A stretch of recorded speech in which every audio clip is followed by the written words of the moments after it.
Tinha um pastor que toda noite pregava a mesma coisa, né? Aí um dia o pessoal viu aquilo, né? Achou esquisito.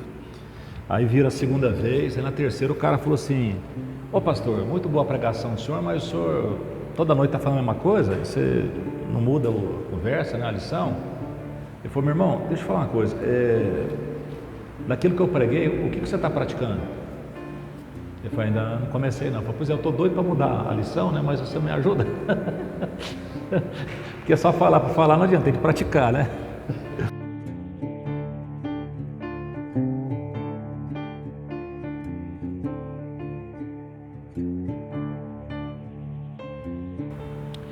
Gênesis 9.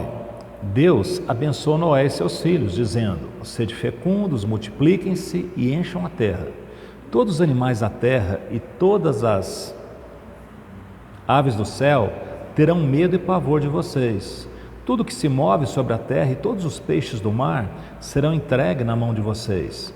Tudo que se move e vive servirá de alimento para vocês. Assim como dei a erva, agora lhes dou todas as coisas. Carne, porém, com sua vida, isso é, com seu sangue, vocês não devem comer. Certamente requererei o sangue de vocês, o sangue da vida de vocês.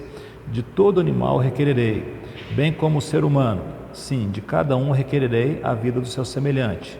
Se alguém derramar o sangue de uma pessoa, o sangue dele será derramado por outra pessoa, porque Deus fez o ser humano segundo a sua imagem. Mas sejam fecundos e multipliquem-se, povoem a terra e multipliquem-se sobre ela.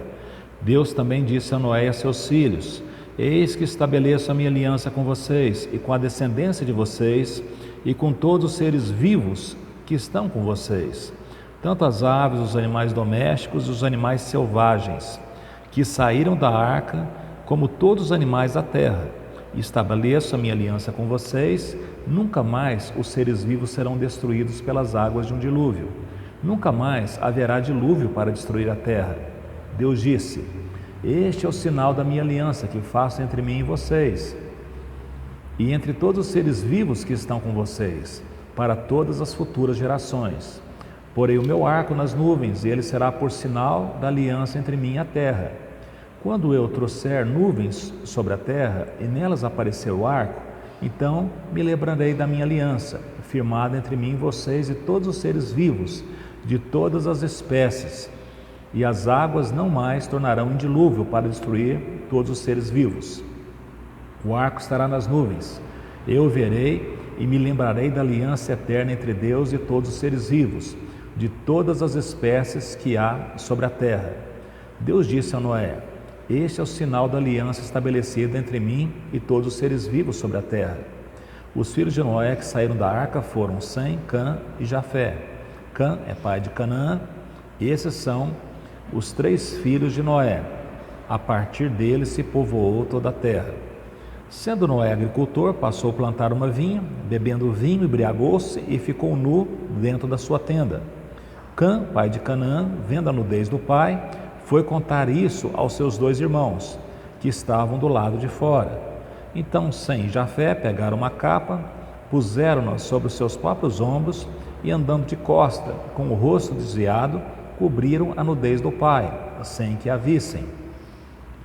Quando Noé despertou do seu vinho, soube o que o filho mais moço havia feito. Então disse: maldito seja Canaã, seja servos dos servos para os seus irmãos. E continuou: bendito seja o Senhor, Deus de Sem, e Canaã lhe seja servo. Que Deus engrandeça Jafé, e que ele habita nas terras de Sem, e Canaã lhe seja servo. Noé, depois do dilúvio, viveu ainda 350 anos. Todos os dias de Noé foram 950 anos e morreu. Então, uma característica, né, que nós temos na Bíblia é que todas as pessoas o quê? Morreram. Tá? Que todas as pessoas morrem. Tá? E uma promessa que a gente tem na Bíblia é que isso não é o quê? Eterno. Que aquilo que a pessoa faz, se durante o tempo de vida dela, ela, ouvindo a palavra de Deus, ela reage positivamente com fé, essa morte não é uma morte eterna, mas é uma morte, né, circunstancial. a promessa da Bíblia, né, o fundamento do Evangelho não está na preservação da vida de uma pessoa, mas está na ressurreição. E para a pessoa ressurgir é necessário que morra. Tem diferença entre ressurreição e ressuscitação. Por exemplo, uma pessoa que entra numa unidade de urgência e emergência, né, e tem lá uma parada cardiorrespiratória, enfim, né, existem processos e procedimentos que podem reverter essa parada. Isso é chamado de ressuscitação. E normalmente quando a pessoa ressuscita, às vezes ela vem consigo com algumas possíveis lesões e sequelas. Agora a ressurreição é uma maneira totalmente diferente, porque a ordem do corpo será mudada. Porque o nosso corpo é um corpo corruptível. O que é isso? Ele se corrompe. É um corpo que envelhece, é um corpo que é dado a doenças. Por isso, quanto mais nós disciplinamos o nosso corpo, né, com exercícios equilibrados, com nutrição adequada, com sono adequado, com ocupação da mente da maneira adequada, nós minimizamos a possibilidade de enfermidade. E não só minimizamos, como também, caso haja alguma enfermidade, nós temos uma possibilidade maior de reverter, de cura. Né? Existem dois tipos de medicina: a medicina preventiva e a medicina curativa. Qual que é a diferença? É mais ou menos igual se você tem lá um gado, né? E tem um brejo lá no pasto, tem um brejo lá embaixo. Então, se você coloca uma cerca lá para as vacas não ir para o brejo, não atolar no brejo, isso é o que? Preventivo. Agora, se você não faz nada disso, aí a vaca vai pastar lá, vai pastando, achando bom, de repente atola no brejo. Agora, para você arrancar a vaca de lá, o que? É mais custoso. Era mais barato pôr a cerca do que depois que a vaca atolou no brejo, arrancar, né, a vaca atolada no brejo. É mais ou menos assim que funciona. Só que normalmente, né, a gente prefere arrancar a vaca do brejo do que nós, né, colocarmos a cerca. Né? Geralmente nós não somos preventivos, né? Nós não somos profiláticos. Nós sabemos, escutamos, mas nós esperamos, nós pagamos para ver. Aí quando acontece, aí nós vemos a mudança, né, de hábito. Então, pois bem. O ditado que é melhor prevenir que remediar. É melhor prevenir, né, do que remediar. Só que geralmente nós não escolhemos o melhor. Nós esperamos para remediar. Tanto é que o que mais multiplica hoje na cidade são as drogarias, as farmácias. Farmácia não é mais pequenininha, agora a farmácia fica numa esquina, tem estacionamento, tem a luz mais forte do que qualquer outra luz que tem. Não é? Por quê? Porque nós somos dados a remédio e não a prevenção. É muito simples assim, né? Então, essa é uma situação, né, do ser humano. Pois bem, aqui nós estamos tratando de um juízo de Deus. O primeiro grande juízo de Deus, que foi o dilúvio. E o dilúvio aconteceu por quê? Porque a maldade havia se multiplicado de maneira sobremaneira, muito grande. E o que acontece é o seguinte: a maldade, o pecado é algo que pesa. A gente às vezes não percebe esse peso, porque como nós gostamos de pecar, nós apreciamos o pecado, então a gente fica entretido com ele. Só que espiritualmente é a mesma coisa da saúde. É os abusos que vão acontecendo que vai trazendo um peso sobre a pessoa. Tanto é que nós lemos aqui no Salmo 73 que Deus coloca, né, os ímpios em lugares escorregadios. O que quer dizer isso? O que leva o ímpio para o chão é o peso dele. Não é que ele é derrubado, não é que vem alguém de uma voadora, mete o pé no peito e o cara vai cair, não é isso. Vai pesando, e as pessoas notam isso. Por quê? Porque a nossa cabeça fica turvada, os nossos ânimos vão sendo arrefecidos, nós temos um cansaço que ninguém explica. O que já é isso? Já é o peso das opções que nós fazemos. E se nós não atinarmos, se não houver uma reação, se nós não escutarmos o português, né, tipo assim, desperta tu que dormes e Cristo te iluminará, o que vai acontecer? O pecado vai tomar conta e vai chegar uma hora que nós vamos cair, e vamos cair o quê? Muito, muito, muito feio. Então, quanto antes nós disciplinarmos as nossas vidas, a nossa mente, o nosso coração, o nosso espírito, vai ser o quê? Melhor. porque é isso que desanuvia a nossa mente, é isso que tira o peso do nosso coração, é isso que traz satisfação. Não existe alegria maior do que a alegria de estar na presença de Deus. Quando nós perdemos a alegria de estar na presença de Deus, né, nós vamos vivendo de migalhas, né? E às vezes na migalha você pode até achar um docinho que você acha gostoso, mas é migalha, e aquilo não vai fazer o quê? Bem para si. Então o dilúvio, ele veio como um grande juízo. Tem outros juízos que aparecem, logo mais vai aparecer Sodoma e Gomorra, que é também um juízo. E existe um juízo que está anunciado, que é o juízo. E esse juízo anunciado, ele vem com o nome de chamado o Dia do Senhor. Está em toda a Bíblia. E esse Dia do Senhor é o quê? É um dia com D maiúsculo. O dia da ira de Deus, o dia da vingança de Deus. Porque se a gente acha que Deus é tão tolerante, que está deixando as coisas do jeito que está ad eterno, nós estamos enganados. A palavra de Deus fala que as pessoas estão acumulando para si juízo. Tem um versículo na Bíblia, aliás, várias vezes aparece. As pessoas, elas enchem a medida da iniquidade. O que é encher a medida da iniquidade? Toda vez que enche a medida da iniquidade, vem um juízo. É como se fosse aquela gotinha que enche o quê? O copo. A gente fala desse jeito. Essa foi a gota d'água, não é assim que fala? É mais ou menos o que a Bíblia fala. Só que como nós somos destrambelhados, quando a gente fala que foi a gota d'água, a gente sai por aí fazendo o quê? Doidice. E Deus não, Ele vai fazer algo cirúrgico. O que Ele vai fazer num dia? Todo ímpio será destruído. Vai ser um dia em que se verá, naquele dia, a diferença entre o justo e o perverso, entre quem serve a Deus e quem não serve. Por enquanto, parece que está tudo misturado. Aliás, parece que o perverso está em vantagem, e na realidade está. A Bíblia fala que os filhos das trevas, neste século, são mais ágeis do que os filhos da luz. Então, quando vem essa história aqui, que eles foram lá, né, e saíram da arca, Deus faz uma aliança, e é o que Ele faz conosco constantemente, uma aliança. A gente chega diante de Deus, confessa os pecados, fala tal, Ele faz uma aliança. E geralmente o que? Deus sempre cumpre a sua aliança. E nós sempre temos dificuldade de cumprir o que? A nossa parte. Por isso que nós somos tão privilegiados, mais do que Noé, mais do que todos que vieram no passado, porque Deus mandou o seu Filho Jesus, o que? Para viver em nós.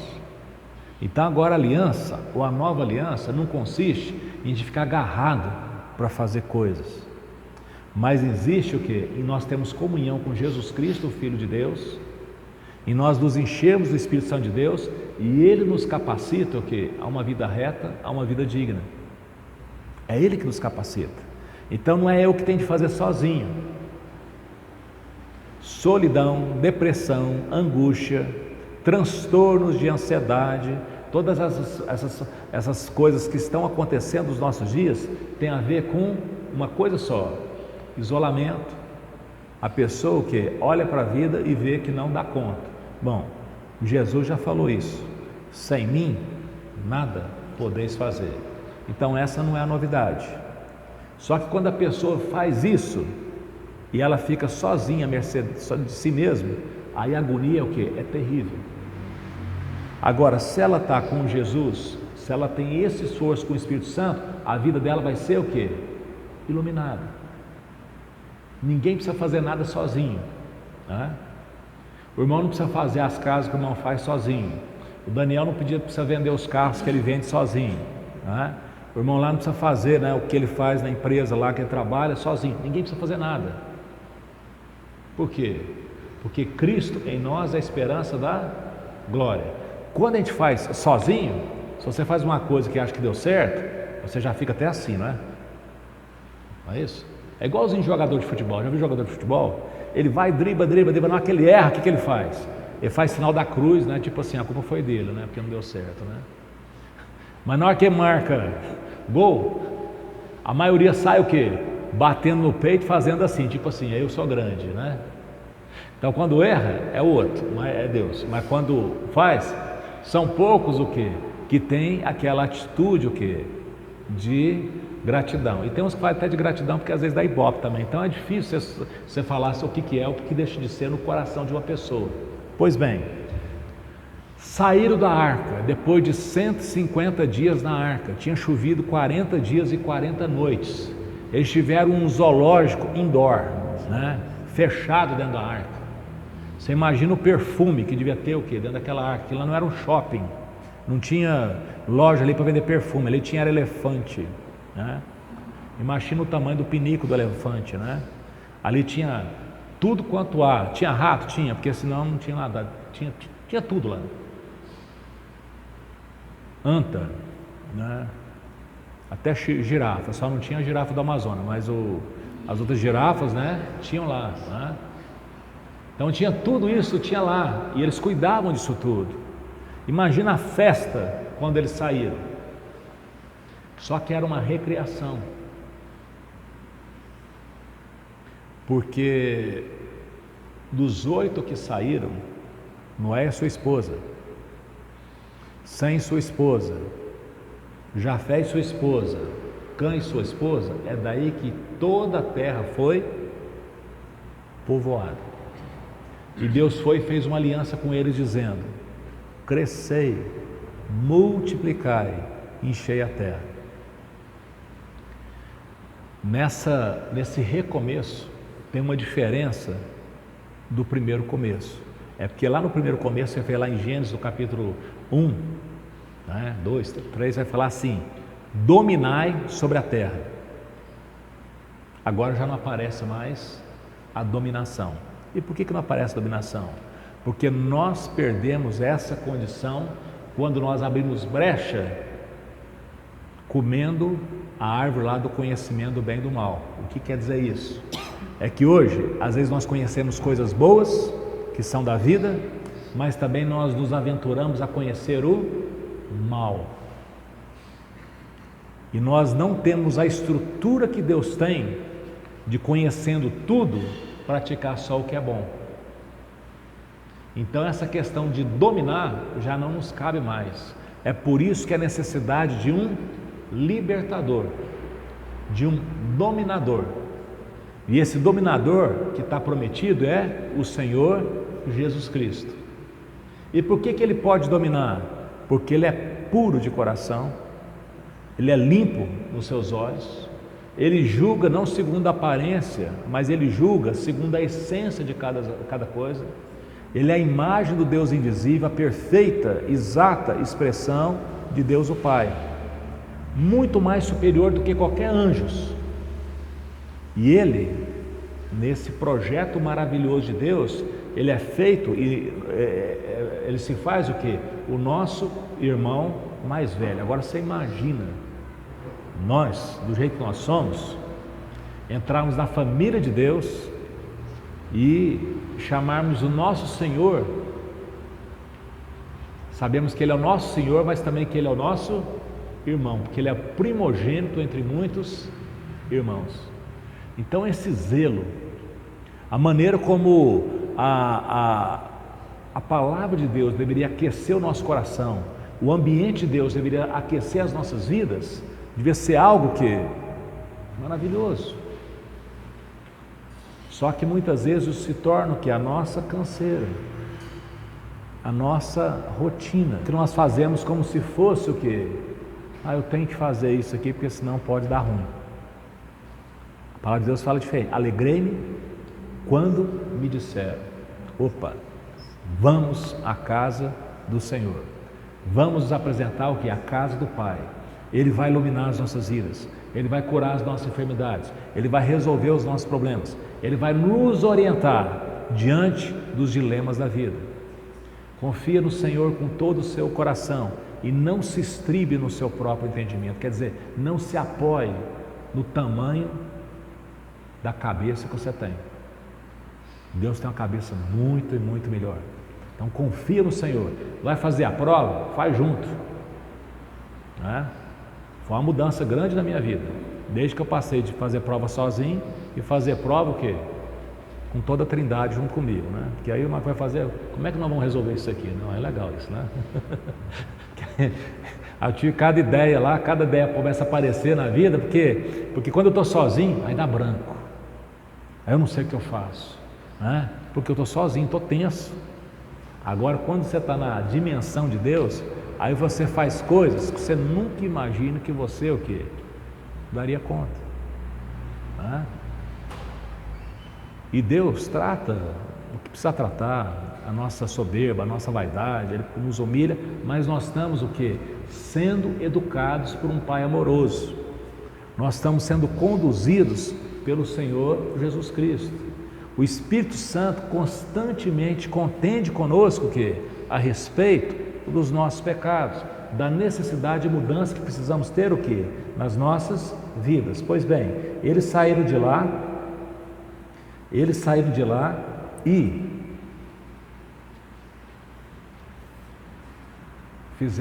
Deus fez uma aliança com ele e falou assim, ó, vamos continuar. O que Deus está falando? O que eu planejei para essa terra vai acontecer. Nunca Deus mudou de ideia, né? E aí, essa aliança é para a gente ficar até pasmado com isso. Diz respeito ao arco que se vê na época das chuvas, pós-chuvas, que é o arco-íris. Isso é uma aliança que é de Deus conosco, dizendo que não vai ter mais dilúvio. Ultimamente, né, esse arco, esse sinal foi transformado o quê? Num sinal de perversão, de orgulho da perversão, de orgulho da mudança de natureza, né, chamado de o orgulho o quê? O arco-íris foi capturado, como se fosse tirado, né, e vão colocado isso. Isso, na minha opinião, isso chama uma afronta. Só que como Deus está dando liberdade e está esticando a corda, as pessoas continuam fazendo o que estão na cabeça. Tem mais uma coisa que Deus fala assim, aqui, ó, é uma instrução, né? Então o Daniel fez a pergunta quando nós fizemos a exposição aqui, carne com sangue. Porque antes, Deus falou que era para se alimentar das árvores, lá para o Noé, para o Adão, né? E a mulher dele, é para se alimentar o quê? Dos frutos das árvores. Só que depois do dilúvio foi liberado o quê? Comer, se alimentar de carne. Mas aí ele fala uma coisa aqui de nós não alimentarmos de animais sufocados, né? O que é animais sufocados? Animais que têm o sangue o quê? Dentro de si. E o que tem a ver isso, né? Você vê que aqui ele fala de outras coisas também, que ele fala, olha, se alguém matar alguém, eu vou requerer o sangue derramado da pessoa que matou. Antes disso aqui ele não fala isso. Por exemplo, o Caim matou o irmão e ficou com medo. Fala, alguém vai me matar. Ele falou, não, eu vou colocar uma marca em você para que ninguém te mate. O que Deus estava falando assim? O Caim ia viver e teria talvez um tempo para rever a vida dele. Só que agora a maldade estava multiplicando de tal maneira que Deus começou a colocar algumas leis para colocar freio. Não é para resolver não, é para colocar freio. Porque a lei não resolve nada. O que resolve é mudança de coração. O que resolve é conversão. Porque a pessoa não está preocupada em fazer o que é bom. Às vezes ela está preocupada em escapar da lei. Mas agora tinha multiplicado tanto que ele falou, olha, agora quem matar eu vou requerer. Essa pessoa não vai ter paz. E mais, olha, já é uma orientação, né, que tem a ver com saúde. Porque quando você chega no médico para fazer como é que está, doutor? Vamos fazer um exame de sangue. Por quê? Porque a vida está no sangue. É no sangue, por exemplo, quando existe bactérias, quando existe situação, é no sangue que mais ou menos se tem um espelho básico a respeito da vida, né, de uma pessoa. Então aqui existe uma já instrução. Por quê? Porque agora a terra está ficando muito, muito complexa. E nós estamos sendo preparados aí para um longo tempo que ainda está durando, que vai acabar. Então aqui, por exemplo, eu tinha meu avô ele começou a ter, como é que fala? O vovô Francisco, ele tinha, como é que chama aquelas convulsões, né? E da onde que vem a confusão? Porque quando criança, ou sei lá, tinha comido carnes, né, de porco que não tinha sido fritado, por exemplo, o suficiente. Então estava vivo o quê? O bichinho, né? Como é que chama aquele bichinho lá? Até bom não saber, não. Tá até... solitário. Né? O ovo de cisticerco, de solitária e tal, e aquilo alojou aonde? No cérebro. Por quê? Comeu uma coisa, dizer assim, viva, né? Hoje, eles enfiam tanto hormônio na carne que parece que já não, né, já pode comer o trem sangrando, que já não tem nada, né, tanta coisa que eles colocam para já combater, né? Isso que os problemas hoje são outros, né? Pois bem, então aqui existe essa lição, ó, você não vai comer carne sufocada, carne com o sangue, né? Naquele tempo foi colocado assim, mas eu vou julgar os pecados. E a questão do assassinato é usado de maneira mais forte ainda. Se bem que lá na frente Jesus vai falar assim: ouviste o que foi dito, não matarás. Eu, porém, vos digo, aquele que anda irado contra o seu irmão já é um réu de assassinato. Por quê? Porque o que é um assassinato? É o transbordar de um pensamento de ira. Então, quando a pessoa chega a tirar a vida de outra, é porque ela está muito irada. E como Jesus vai na raiz, ele já, aquele que se ira sem motivo contra o irmão, já é réu de assassinato, porque no coração já matou, né? Assim, já mastigou, já fez tudo contra a pessoa, né? Então, e tem outro versículo que fala assim: não se deixe pôr o sol sobre a ira. Toda vez que a gente é irado, nós ficamos, só que nós somos destrambelhados na nossa ira. Deus se ira, mas Ele não é destrambelhado. A gente mistura tudo, Deus não mistura nada. Ele consegue ver claramente o que? Toda a situação. Ele é cirúrgico.